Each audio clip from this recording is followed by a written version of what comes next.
అడుగు తనకు తానే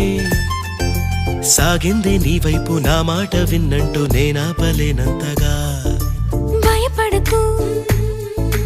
అది నిజమే వస్తోంది ఈ మార్పు నీ కోతి చిందుల్ని నాట్యాలుగా మార్చగా నన్నింతగా మార్చేందుకు నీకెవ్వరిచ్చారు హక్కు